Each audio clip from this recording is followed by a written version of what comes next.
Welcome, ladies and gentlemen, back to the channel. World Rapid and Blitz, one of the most exciting events of the year, one of the most important. We are going to crown a World Rapid Champion in the next 3 days, and in the next 5 days, we will have a new World Blitz Champion. This is the open section. This is the pairing from the final round. It is Magnus Carlsen versus Arjun Erigaisi. We only had to wait 5 rounds for some fireworks. The open section is playing 13 rounds. These are all rapid games, 15 plus 10. Magnus Carlsen has the white pieces. He played knight to f3. We got knight to f6. c4, e6. And we've basically transitioned into an English opening. We get knight to c3, d5, and now d4. Now it is a Queen's Gambit decline. These players shuffling through their Rolodex of openings. Knight b d7, bishop to g5. This is the Queen's Gambit decline. The modern knight defense. Bishop to b4 is the Rogozin. And now e3. c5. Really striking back at the center. We get takes, pawn takes, pawn takes. And now queen out to the edge of the board. We're threatening to take this with check. And then when you take back, we take again. The king either has to go up. Or if you block with the queen, you lose your rook. Or I suppose you could block with the knight, but then I'll pick this up. Oh, don't do that. That's not a good move. I don't know why I did that. Anyway, so we get knight bd2. Knight d2. Now it allows you to take, and we play b takes and queen takes. But now you can play bishop takes f6, knight takes f6, and bishop b5 check. Bishop blocks, and now rook c1. We hang the bishop, but attack the queen.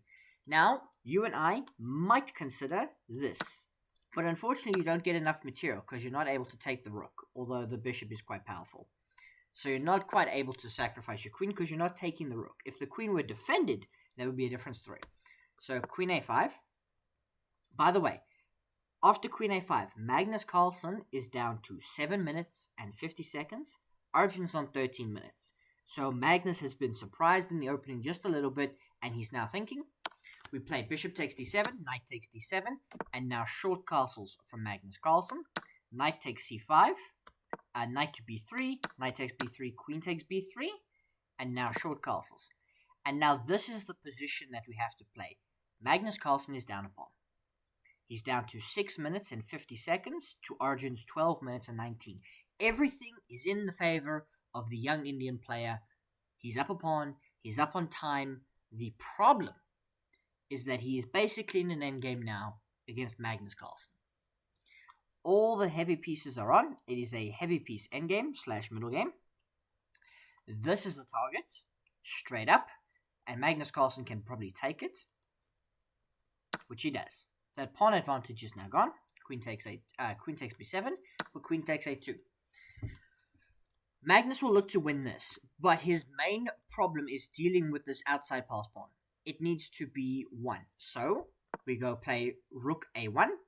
And now queen c4 is important because it means Magnus can't just win this because that rook is always under surveillance. So takes. And now this is probably a draw. Arjun has got double Magnus this time, still. But he's not able to retain the pawn advantage that he got a bit earlier with the counterplay that he created. And the problem is, the only imbalance is this, d for e. And in all likelihood, it'll be traded, or Magnus Carlsen will win this. But then, only up 1 pawn in a king and pawn endgame, maybe, if he traded everything correctly.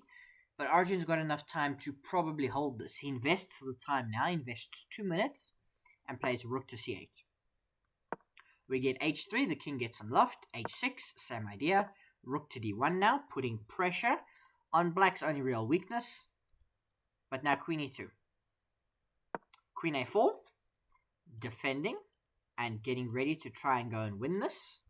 So we get g6. Rook a1. Queen b2. Rook f1. King g7. And now queen a5. Queen b3. Queen d2. Queen c4. Rook d1. h5. Arjun is making progress. He's now pushed these pawns. He's coordinated his queen and king. The players are now down to 2 minutes versus 4 minutes. But probably this is a draw. Magnus can trade the queens with queen to e4, but he decides to play g3. We get rook a8. Now check. King slides over. And now queen to b7. Rook a2. And we take this. We win the pawn. Queen takes d5. Rook takes d5. Now this is probably a draw. Probably a draw.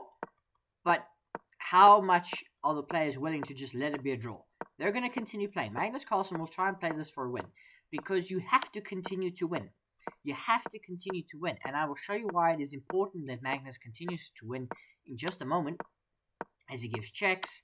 And he, begins. Arjun hanging on.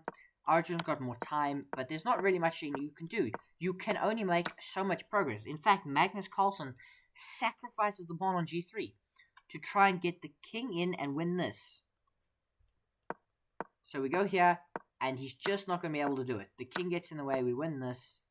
And Magnus Carlsen gets to this point where he's up 2 pawns.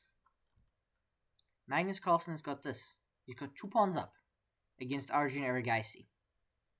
Now Arjun has to play the right move here.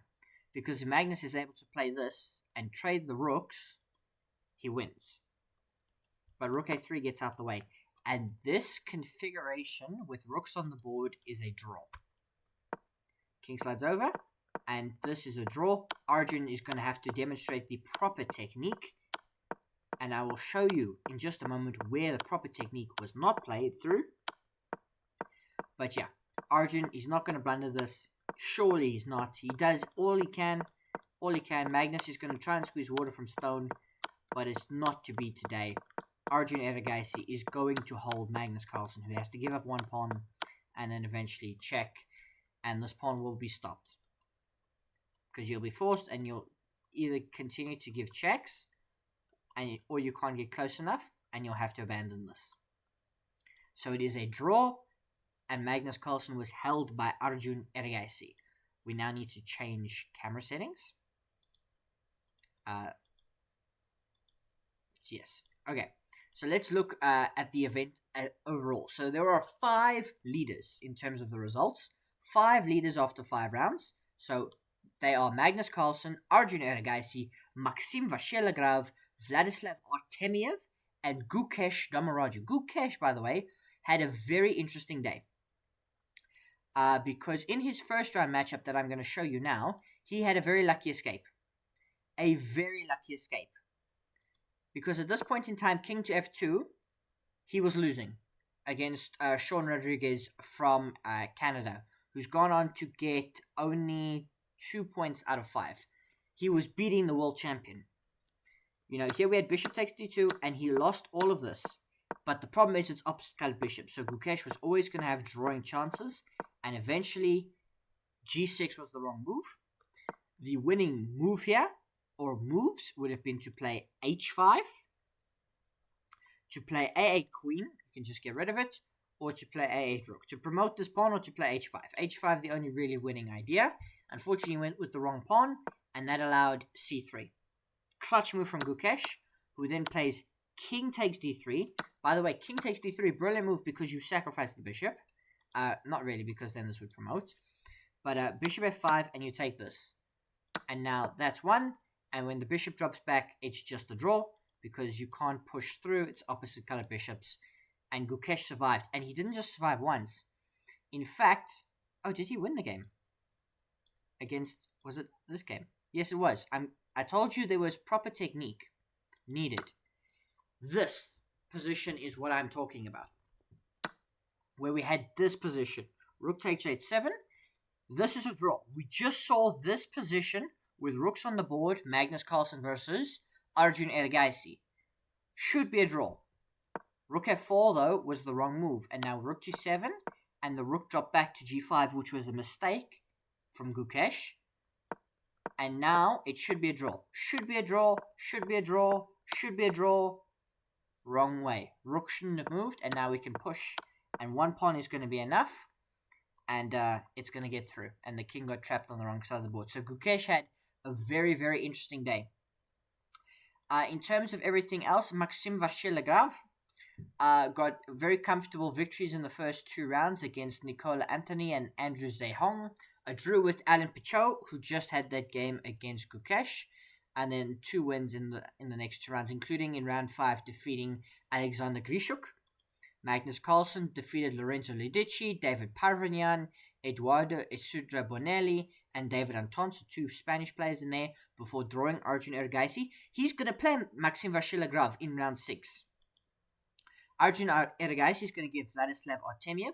Gukesh is going to get someone floated up, which means they're not on the same points as him, and that is going to be Anish Giri, who is down in 9th place. But probably the biggest surprise is the person in 8th place. Knockoff Gotham Chess from Wish, Gutham Krishna H, who's on 4 out of 5. Won his first 3 rounds. Alexander Idinchich, Arvind Chitrabam, who's a fantastic player, and Timur Rajabov. He defeated Rajabov. And then he drew Grishuk, and he drew Giri in rounds 4 and 5, and will play Hans Mokneman in round 6. That is going to be so exciting. World Rapid and Blitz is already exciting. We've got an IM in the top 10 after 5 rounds. Magnus Carlsen, of course, leads, but he's being hunted down by 4 very, very keen players. One player we do need to highlight who had a really rough day. In fact, I've got to scroll very far down to try and find him. There is Hans Niemann on 4, Sindarov's on 4. There's a lot of players on 4, but someone who's not on 4, and we've got to try and find, is Ali Reza Firouzja. Now, I made a mistake in the preview yesterday. I said he wasn't playing. Now, that's because he was a very late entry, so I apologize for that. But look how far down we've got to find him. We've got to look. Where is Ali Reza Firouzja? Do I have to search for him? There he is, Ali Reza Firouzja. He's on 3 points. He's in 96th place. Now, he nearly lost in round 1 against Niaz Mushid. He was worse because he played here, move 28, rook to c8, a blunder from Ali Reza Firouzja, and Niaz Mushid was winning. And Ali Reza was very lucky in this case because it came down to one move. It came down to this move. When everything cleared off the board, here, what Niaz had to do to win is to play pawn takes. He had to play g takes f5. And he most likely would have beat Ali Reza Firouzja. Instead, what he did is he played queen takes f5, and what this does is it simplifies into opposite color bishops. It doesn't matter that he's up 2 pawns, he can't push them through. So Ali Reza Firouzja very lucky not to lose in round 1. Now, he is undefeated. It is worth mentioning, he is undefeated, but he's made a lot of draws, which is what's really hurting him. Now, tomorrow, the top boards, Maxime Vachier-Lagrave with the white pieces against Magnus Carlsen, Arjun Erigaisi versus Vladislav Artemiev, Anish Giri versus Gukesh Damaraju, Maxim Matlov versus Yakovar Sindarov, Chada Saidapan versus Yu Yengi, who once again is having a very strong rapid and blitz, Nihal Sarin versus Shan Sargasan, and so on and so forth. A very, very exciting. And board 10, Hans Niemann versus Fake Gotham Chess. Jan Nepomniachtchi had an interesting day. Not undefeated, but 3 draws against Nicholas Theodoro, Bu Shishang, and Daniel Darda. Nurtbek Abdusattorov is there and thereabouts. He did suffer a defeat in round 3, but has got 3 victories and a draw, so 3.5 out of 5 puts him, near-ish. Close enough. He's close enough. There are 9 rounds to go. No. 5? Yeah. 8 rounds to go, sorry. It's very, very exciting. Let me know what you think of the World Rapid and Blitz so far.